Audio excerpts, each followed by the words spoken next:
like I already own it. Ooh, we coming live, y'all. Cause I earned this moment. Multiple years. I took what was mine, now I won't let go of it. Let's go.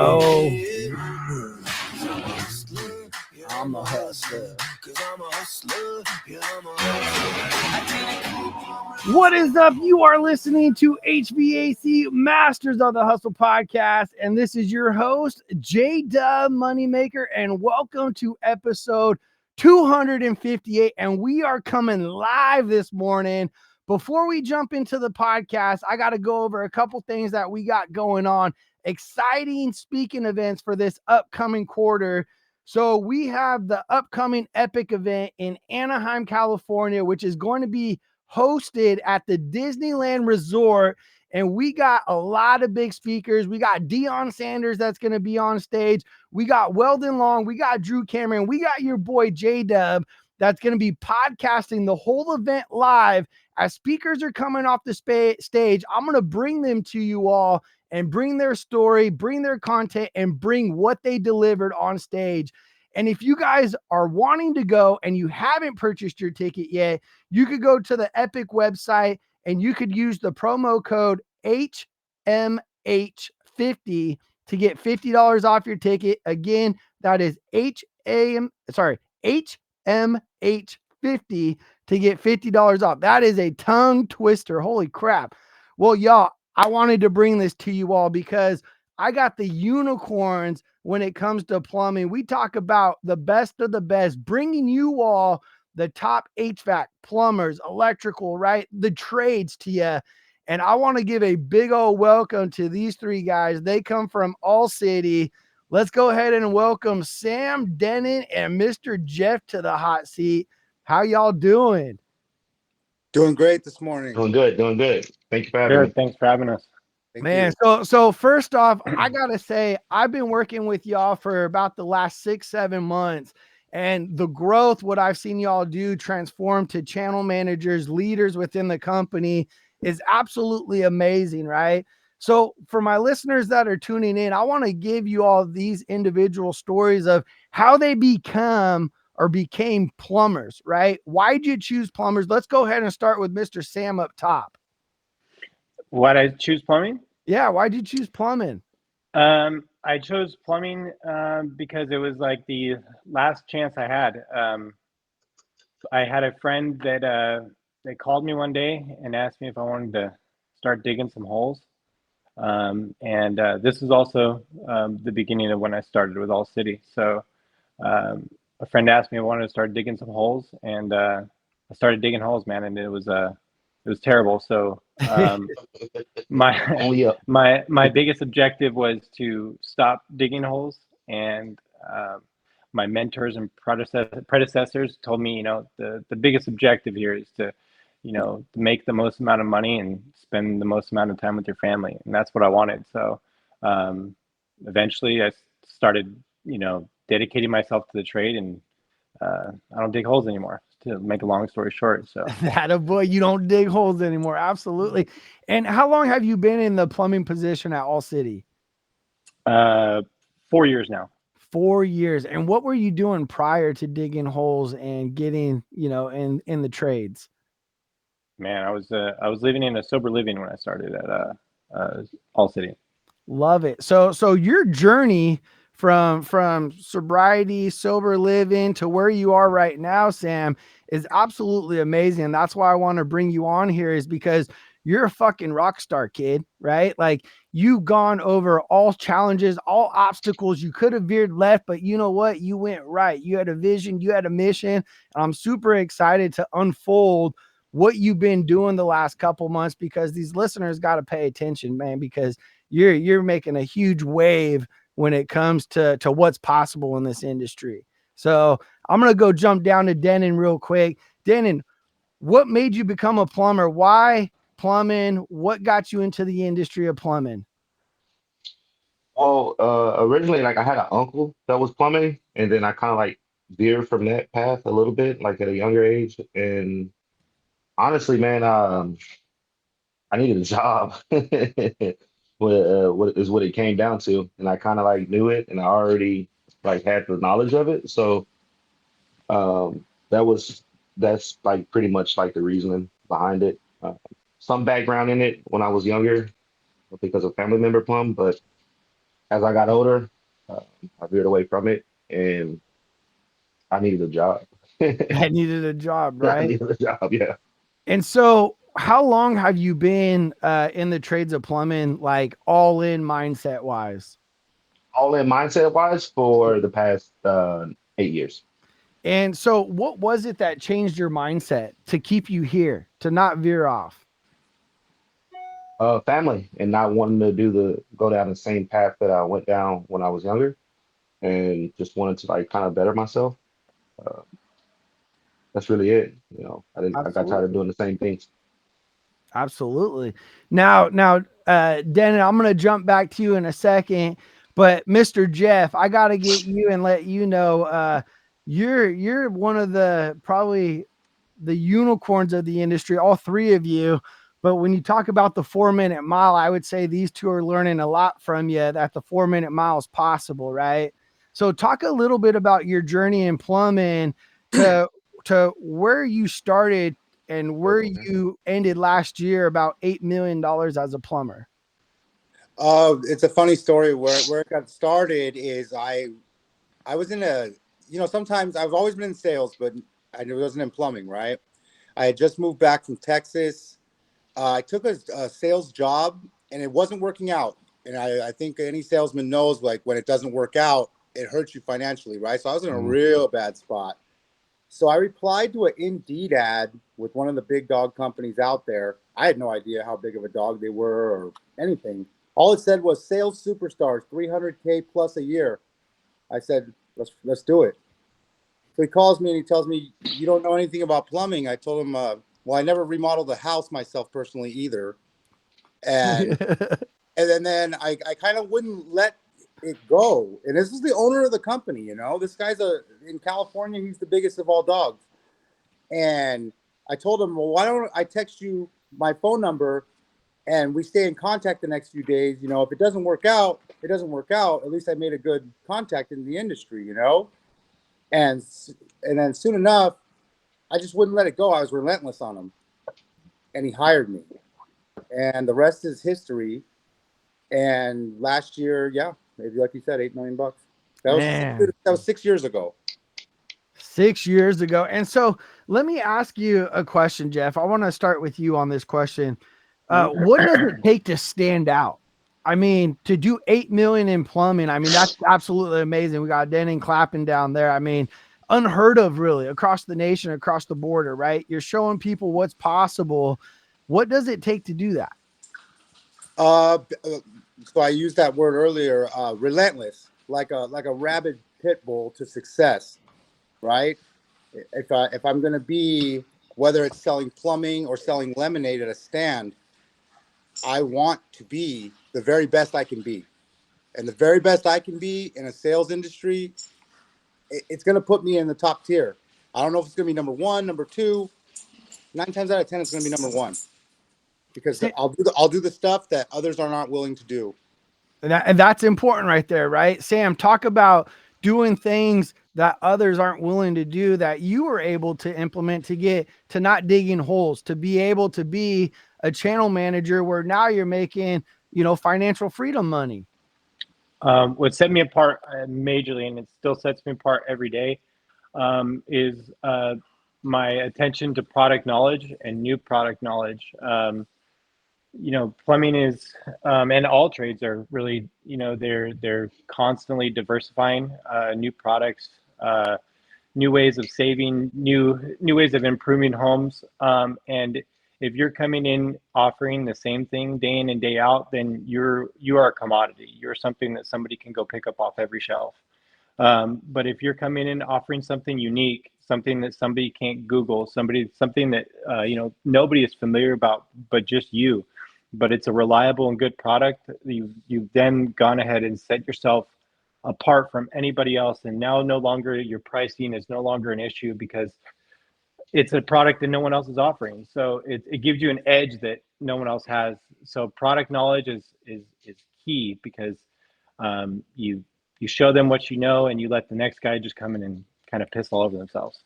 Absolutely. And kind of just to follow up with product knowledge, right? For me, I feel like when you have a good understanding of the product knowledge, right, comes confidence.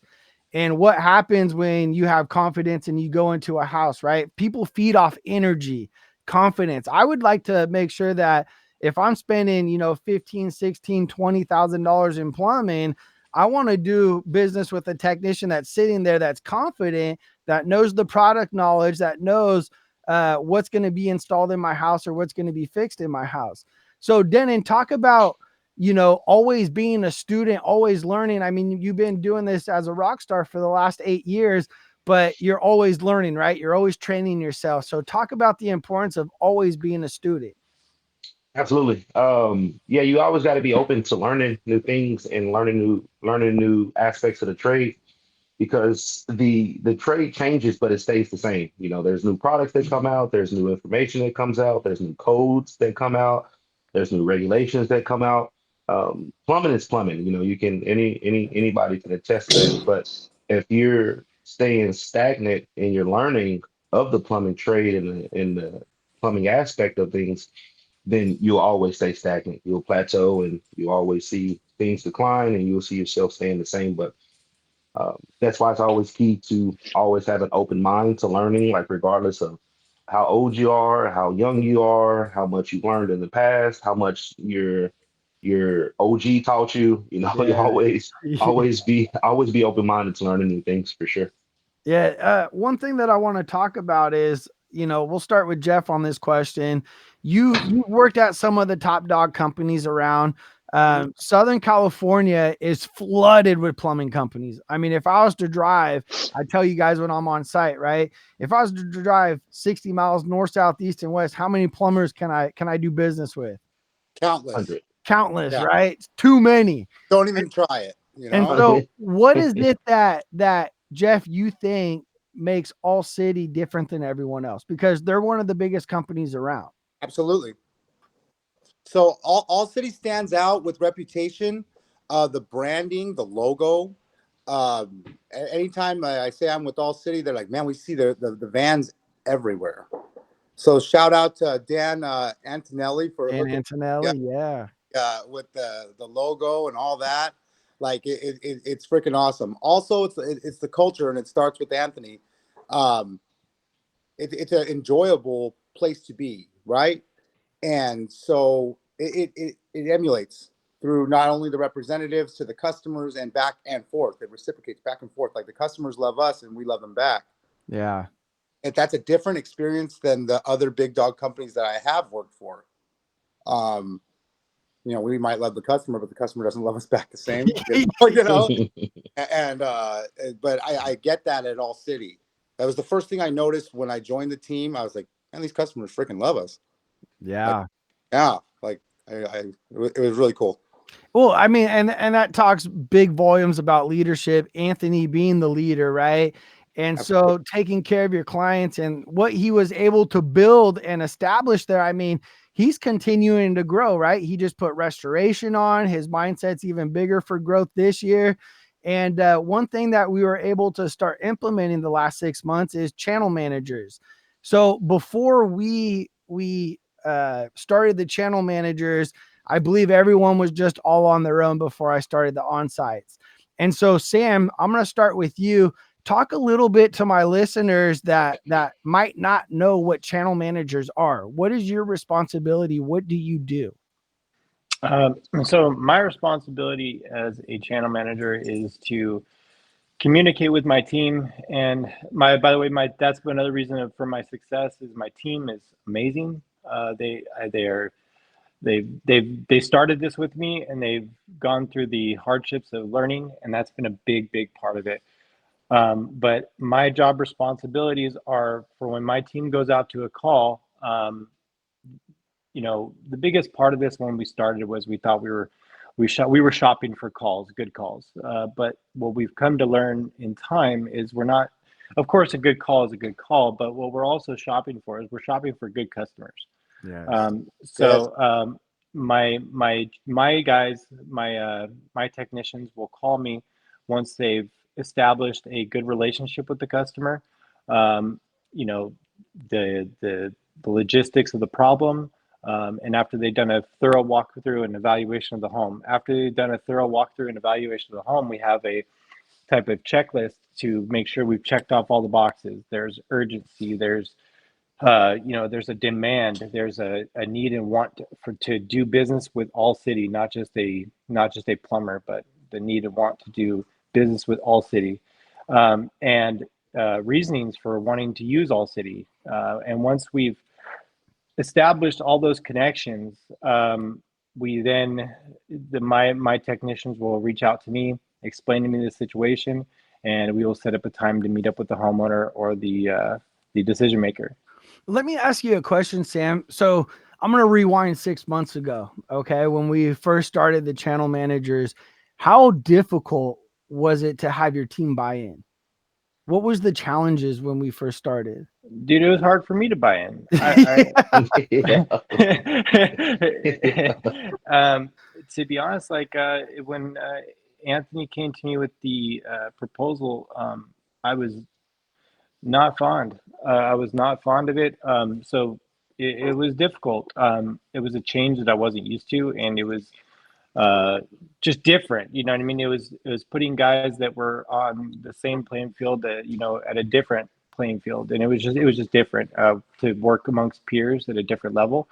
But that's what I got to give my team credit, because they have been resilient, and they've rolled with the punches.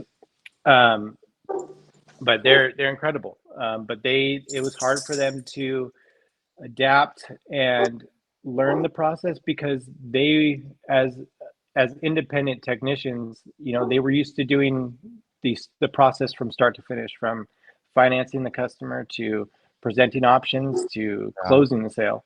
So it was a lot different for them to leave out things, especially as technicians that know what they're doing and know what they're talking about, to leave out things for me to come in and capture. Yeah. Denon, I'm going to ask you the same question with your team. What was it? I mean, what did you have to do as a leader to get them to start buying into what you're doing, to make sure that you have that good team camaraderie? Well, honestly, it just came down to results, to be completely honest with you, because everybody was going into a new direction. These positions was new. The positions that the technicians was being put in was new. So, like Sam was mentioning, everyone was like a little hesitant about it when everything started. And one of the overwhelming factors that got everyone to buy in was the results and the time that people know if you care about them, you know what I mean? Just as far as like the time that you put into them, the effort that you put into them, like the things that when you stop your day to like teach them things and, guide them to a certain end game on the call. A lot of it was just buying in and results, honestly. So, Jeff, let me ask you a question. You have a strong team as well as everyone on this call, but you have a big mission this year as a team to do about 10 million as a plumber. Yes, So let me ask you a question. In order to hit 10 million, right, you got to be a great communicator. You got to teach your team to be communicators. Talk about the importance of what you do with your team to maybe not over talk, or how to communicate. Communicate in general or with customer? With the customer. Oh, yeah. So it's more questions. Don't make statements. Don't make ultimatums. Ask them questions, right? Nice, soft, open-ended questions. And my team is really good at it. I tell them that the homeowner is conducting an interview for us to get their job, right? Well, we're conducting an interview with them to see if they're compatible with what we're looking for. Does that make sense? Like Yes. I want to stop you with that, because I want my listeners to understand this mindset. Okay. A lot of people go out there and they're just like, man, I want the business. Right. But as a sales professional, I always looked at it like this. I'm in a community of hundreds of thousands of people, right? And I could only take on maybe 10 companies a day or 10 clients a day or whatever that number is, right? So you got to be strategic also on what clients that you want to bring on. And I love that you're talking about that, Jeff, because you're conducting the interview on the other way to make sure that, hey, we actually do want to take you on as a client. Right.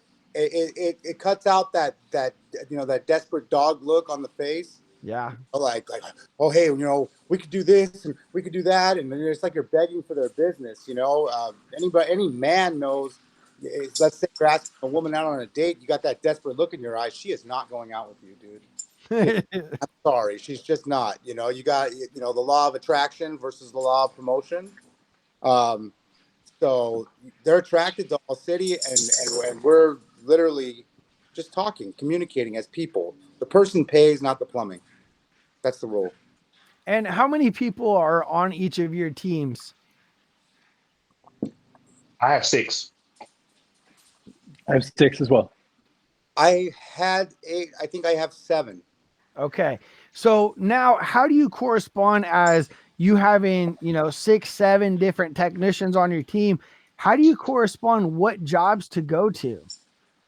What if there's 2 good, bangers going on right now? How do you correspond which one to go to? Because I know my listeners are asking that question. You want me to go first? Yeah. Yeah. Okay. So that comes in communication, channel leader to tech. The tech has to communicate timeline, who's home, all that stuff. And as a channel manager, you got to pick which one. And it's not like you want to favor one tech over another or one situation over another. Also, being in Southern California, logistics. I've made the joke since I came with All City. Man, we go to all the cities, dude.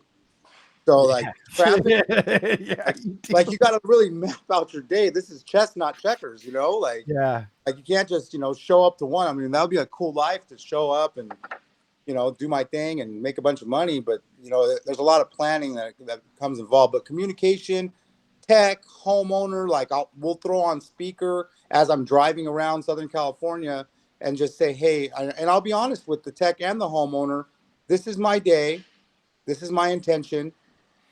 What can we do? I'll do anything, and the 3 of us come, well, sometimes 4 if both decision makers are on the phone at the same time. That's really cool when that happens. We come up with a time that's best for everyone. Uninterrupted, unrushed, sit down, put in the time. Bam. Love it, right? Taking your time with that homeowner, not rushing, not trying to get out. Talk about then in prejudging calls. A lot of people go into calls and prejudge them and things like that. How do you get your team over prejudging? So there's a process. You have a process. You had a process as a technician. There's a process that we have as channel managers. There's qualifying things that can be done on the call. There's a lot that there's a lot that goes into it. The most important thing is the technician and the technique and the answers and the questions that they're asking. The plumbing of it, once you get down to it, when it comes to sales, the plumbing, they have a plumbing problem. The plumbing problem doesn't really matter in of itself. What matters is who you're dealing with and who you're talking to, and that's how you can pretty much determine, like Jeff said, how you map out your day and who you go to talk to, and and how the priority is ranked on a call. It's all with the technician, the questions that's asked, the answers that they're given, and the people that they're talking to. Because the plumbing needs to be fixed. Anybody can, any of the 100 plumbing companies can fix the plumbing problem.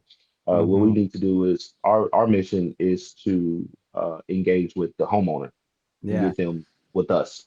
So one thing that I really liked is, the reason why you guys are called All Cities, because really you guys go to all cities, right? And so talk about a lot of technicians I talk to, they complain about drive time, right? And they're not willing to make the drive time to go make the happily involvement or go make the repair or whatever that is. Talk about shifting your mindset, because Southern California, to drive 10 miles sometimes might take an hour and a half, right? So talk about drive time and really being efficient with what you all do, and really looking at the geographic of the maps and everything of where your people are, because this is very important. You got to run efficient. Right. And it's all so everybody knows like we're in the truck a lot of the day. So it's really important on like what you're taking in into your mind, like as you're sitting in the truck Yeah. and going from call to call. So if you're like listening to like country music, rap music between calls, and you're probably not going to be at your most efficient best, like arriving to the call. But if you're taking things into the mind that's geared towards the trade, geared towards, whether it be electrical, plumbing, roofing, it doesn't matter, find a find a podcast or something that you can relate to that you're gathering information. And that puts you in the mindset of already like being there, and you can come up with a game plan and how you approach the call Love it. versus just sitting stagnant for hours out of the day. Because there's a lot of driving that's done.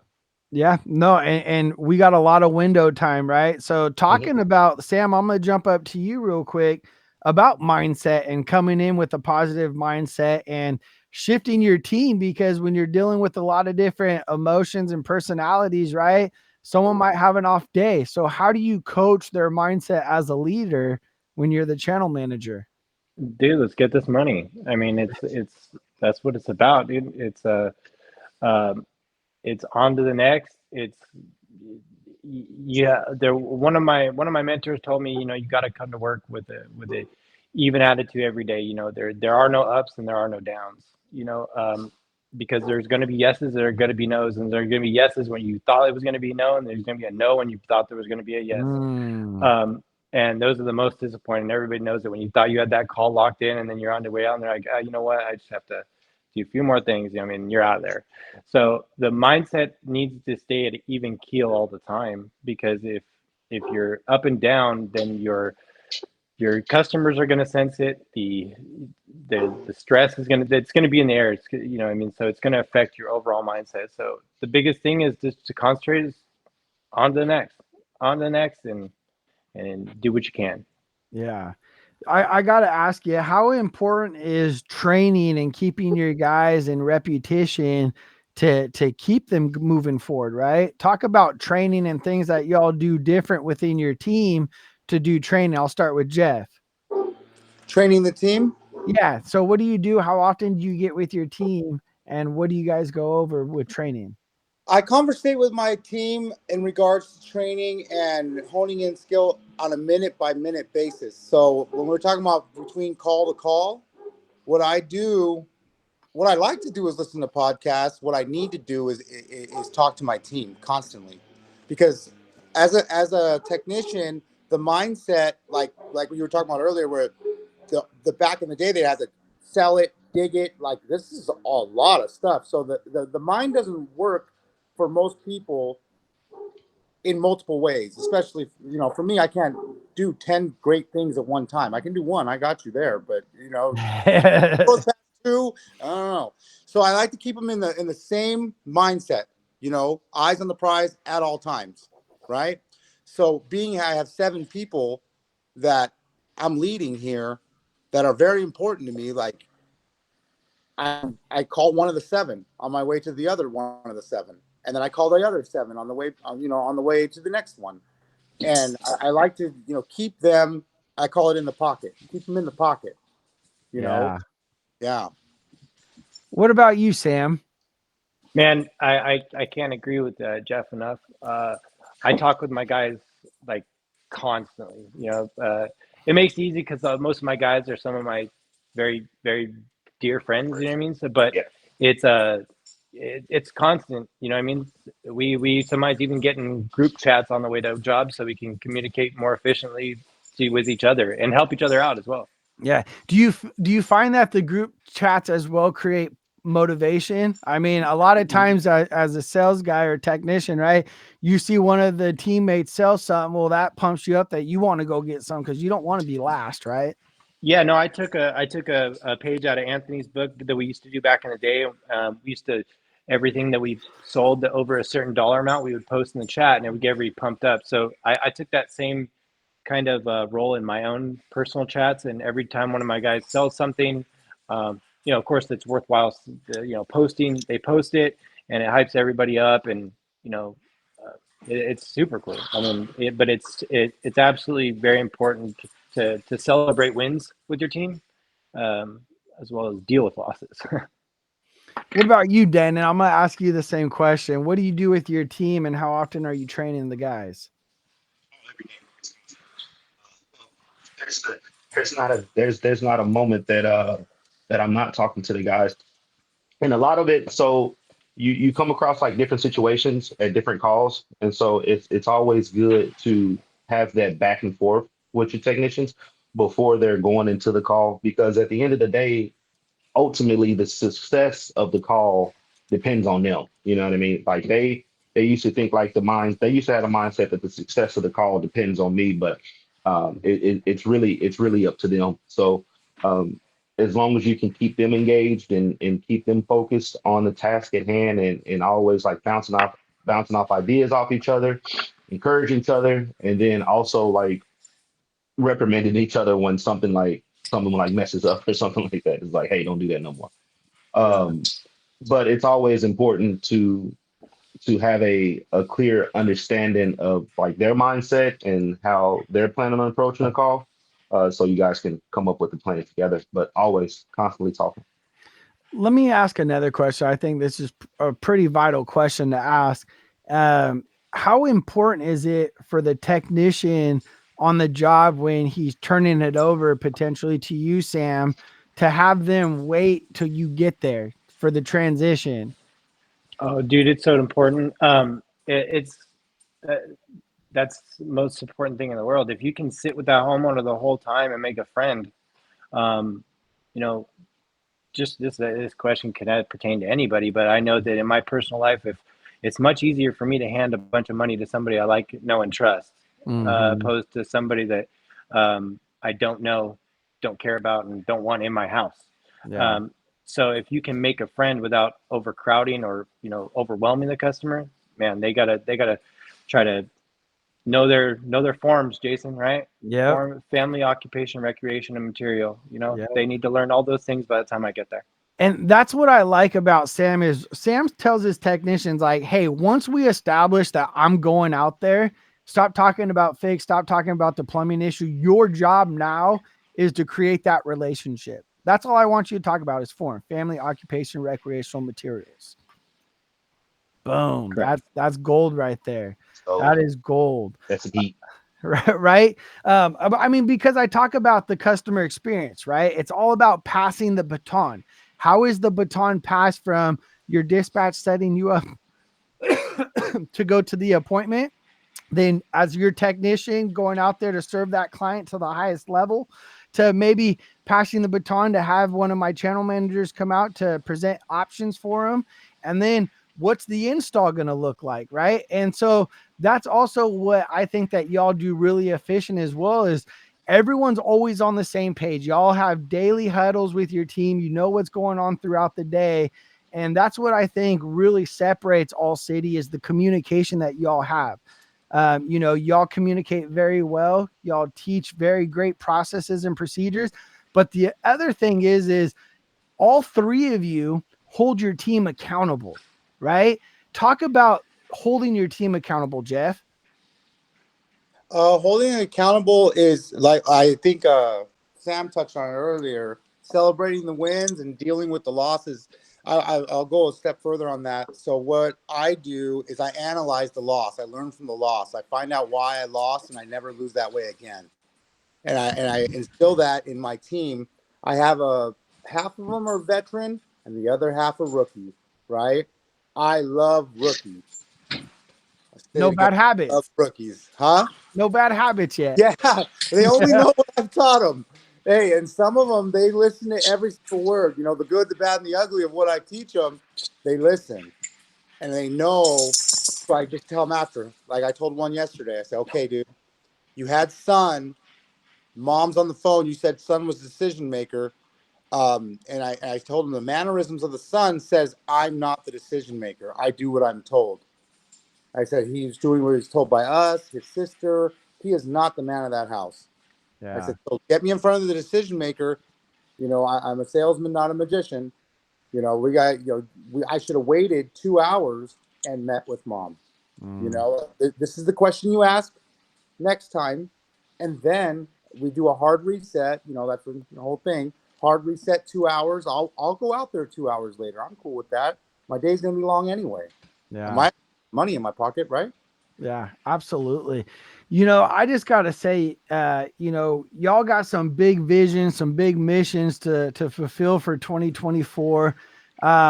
Since we'll go back a little bit, what have y'all, bring in HVAC Masters of the Hustle training on site the last 6 months? What have y'all taken out of that? Me coming out on site, running the channel managers, teaching customer experience. What Sam, let's start with you. What have you gotten out of the train the last 6 months? The value of financing is the it's the epitome of bringing your sales up, because it makes more sense when you say it like this, but if you don't have the money to do the repairs, how are you supposed to do them? You know what I mean? So if you can give them money, provide them with a reasonable way of paying for not only the repair that they need, but also providing them with solutions to give themselves a more permanent fix. It's financing, and the financing has brought a world of change, I think, not only into my own life, but my teams in all cities. Yes. And We've been hitting the financing real hard, right? I mean, when I took on sites, I think the team was doing financing as a collective whole at 17%. I want to say the last time we were out, I think we were close to 40% financing now. And it's just everyone buying in, they're seeing it. And it's so important. I want my listeners to understand when you could present solutions, right? What's going to happen when you could present solutions with financing, your higher average ticket goes up, closing percentages go up. And then also learning your financing as a tool and not going with the 0% first, right? Understanding going with a longer term, higher interest rate. And then if you need something else, then you offer that.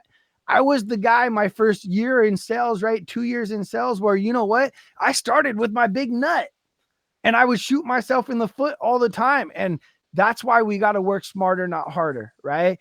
And so what I want to ask you guys one more question before we end the podcast, and we'll start with Denon, is since the channel manager, you taking on this role, have you seen a increase to your income? Oh man, yeah, 100%. Yeah, by several times. Absolutely. Love it. Yeah. Mr. Sam, have you seen a increase in your income? Oh, absolutely. There's no doubt about that. Love it. Yeah. And Jeff, have you seen an increase in your income? Oh, since I've become a channel manager, my whole world turned around. Financially, whole world turned around. It's life changing. Money, lifestyle changing, life changing, like Everything. yeah, all of it. Absolutely love it. And whoever thought plumbers could be making doctor pay or even more, right? Absolutely crazy. And I just want to tell you all, I appreciate you all taking the time this morning to come on the podcast. I'm going to ask you all this question individual real quick as we come to a close.